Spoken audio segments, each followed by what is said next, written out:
Here's the thing about the Chauchat that often gets overlooked. It was actually the first weapon to show that a single soldier could carry automatic firepower forward during an assault. French units used Chauchat teams not just to lay down general fire, but as mobile machine gun hunters, moving toward enemy positions with grenades and automatic fire to knock them out. The concept worked, but the execution left a lot to be desired. The Chauchat was awkward to fire from the hip. Its long recoil system produced an uneven kick that fought against the shooter, and external parts snagged on everything. American troops who got versions converted to 30-06 ran into even worse reliability problems. So, while the French had proven that man-portable automatic weapons could change how infantry assaults worked, they hadn't built the ideal tool for the job. Heavy machine guns existed, of course, but their weight, their cooling needs, and the fact that they required entire crews to operate made them defensive weapons. You simply couldn't advance across no man's land while dragging a water-cooled Maxim behind you. The US Army looked at alternatives, including the French Berthier light machine gun, which actually tested well with the Marine Corps and Army in 1917. But manufacturing and money problems killed that program.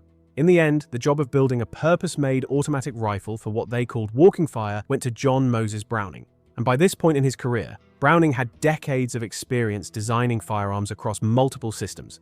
If anyone could solve this problem, it was him, 30-06, capable of both semi-automatic and fully automatic fire, tough enough to handle mud and debris, reliable under the worst conditions, and fed from a magazine larger than the standard 5-round service rifle. The magazine capacity settled at 20 rounds for ground use. Now here's the tactical concept that the entire weapon was built around, and this matters because it explains why the original BAR worked the way it did. A group of soldiers equipped with BARs would advance on an enemy position, firing mainly from the hip and mainly in semi-automatic mode. The purpose was to put enough fire on the enemy to keep defenders pinned while the assault line closed the distance.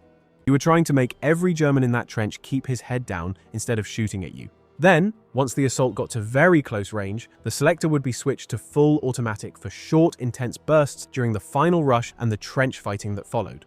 This concept has actually been compared to the later assault rifle idea, meaning a weapon used mainly for controlled semi-automatic fire, but with an automatic option when needed up close. The key difference is that the BR did this with a full-power 30-06 cartridge, while later assault rifles were built around intermediate rounds that were much easier to control on full auto. The BAR was asking soldiers to handle serious recoil, but the payoff was stopping power and range that lighter rounds simply couldn't match.